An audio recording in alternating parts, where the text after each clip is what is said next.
C'est une discussion avec mon petit frère qui était mon coach. Il arrive dans le vestiaire, outré du match que j'ai fait. J'avais fait un match de merde. Je fais, tu vas me défoncer et tu auras le droit. Par contre, tranquille, on va le faire à table tout à l'heure. J'ai perdu un match de tennis. Waouh! Un match de tennis, ça va. J'aurais pu gagner quelques tournois de plus, mais ça n'a rien changé à qui je suis aujourd'hui et voilà, et au bonheur que je peux avoir dans ma vie de tous les jours. Moi, le seul truc qui me guide depuis très longtemps, et notamment depuis l'accident, c'est d'être heureux, quoi.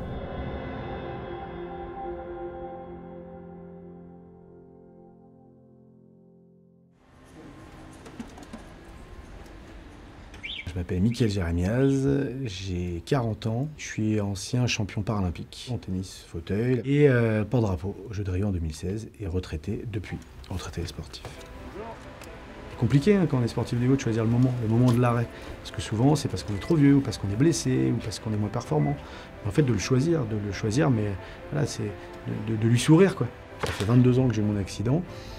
Ouais, je pense que ça m'a à nouveau conditionné, un peu formaté à être beaucoup plus dur au mal. Parce que la réalité, c'est que quand tu as vécu quelque chose de grave, de très grave, et dont tu as mesuré les conséquences physiquement, psychologiquement, pour toi et tes proches, bon bah voilà, les contraintes du quotidien qui sont universelles, hein, bah tu les vis pas de la même manière.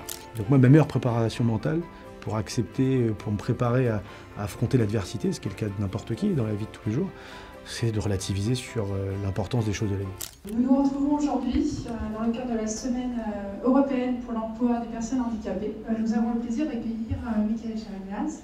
Aujourd'hui, je suis un entrepreneur à impact positif. Voilà, si je devais définir ce que je fais. Chaque fois que je prends un taxi, alors pas tout à l'heure, mais peut-être parce qu'on était deux dans la voiture, avec le caméraman avec moi, mais quand je sors d'un taxi, 99,9% du temps, le taxi me dit bon courage. Bon courage parce que lui, dans sa tête, il faut du courage pour être handicapé ou pour être en fauteuil roulant. C'est un préjugé. On se retrouve à des journées là, qui sont pleines parce que ça veut dire rencontrer les collaborateurs, rencontrer les clients, rencontrer les médias, rencontrer des personnalités politiques, parce que moi mon combat il est dans toutes les couches de la société. Chef d'entreprise, consultant télé, conférencier, membre de la commission des athlètes de Paris 2024. On va en parler, les JO qui vont venir. Mais avant cela, on va un peu remonter dans le temps pour un peu apprendre à vous connaître pour les auditeurs qui peut-être. Je vois avec toutes les personnes handicapées qu'on accueille et qu'on accompagne au quotidien avec mon asso, je vois en fait la réalité du chemin qu'il y a à parcourir pour juste avoir les mêmes droits. C'est juste de ça dont on parle. Il y a plein de choses que je ne suis pas capable de faire. Mais en tout cas, je voulais moi pouvoir être jugé sur mes capacités et pas toujours sur mes incapacités. Et tu t'es jamais posé la question, mais est-ce que vous, et comme moi avant et maintenant, est-ce qu'on a le regard juste? Moi, j'ai pas besoin de votre empathie. Je me suis dit, quoi faire? Et donc en fait, c'est de m'éclater à créer plein d'outils différents qui vont à un moment contribuer, à mon petit niveau, hein, mais de contribuer à essayer de rééquilibrer un tout petit peu. 1, 10, 100, voilà. Chaque fois que je fais quelque chose, si je fais une intervention, par exemple une conférence, je prétends pas avoir convaincu 150 personnes qu'il fallait faire ça. Là. J'ai pas de solution miracle à tout ça. C'est le partage d'expérience et c'est un moment que chacun puisse s'inspirer des uns des autres. Bouffée de bonheur de la journée. J'en ai fait des trucs vraiment purs, bruts, plaisir brut pour ma gueule. Mais aujourd'hui, ça me rend pas heureux. Être utile, pour moi, c'est presque une mission. Sinon, à quoi ça sert? On a commencé ce matin sur des sujets assez engagés auprès de collaborateurs d'entreprise. Et là, grâce à un autre outil qui est l'audiovisuel, on va pouvoir, avec ce doc, continuer encore et toujours à débattre, échanger et à essayer d'être des meilleures personnes. Tu te sens prêt pour demain? Dans tous tes objectifs Je suis assez confiant, ouais. Je suis assez confiant.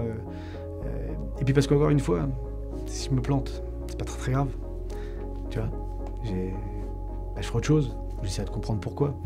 Et puis j'irai faire un câlin à mon gamin en me disant de toute façon ça c'est rien à côté de ça. Quand tu vois, mais c'est aussi simple que ça. On s'est dit qu'on allait faire des films, des séries, des fictions, des documentaires qui allaient traiter en tout cas de minorités dont on parle pas assez souvent, et souvent mal. Profitez, soyez curieux, et puis surtout quand c'est terminé, on reste avec vous.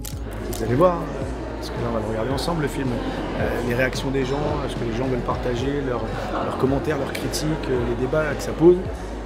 Ce soir je vais bien dormir, j'ai avoir une putain de banane du travail accompli.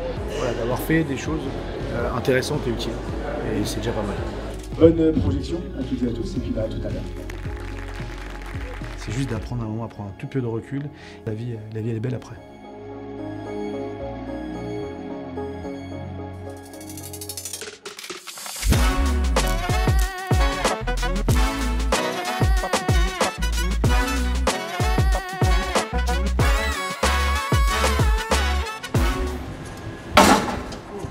On la refait. On la refait, mais propre, hein, d'accord? Le mec qui est déjà qui est prêt. Ah, une porte.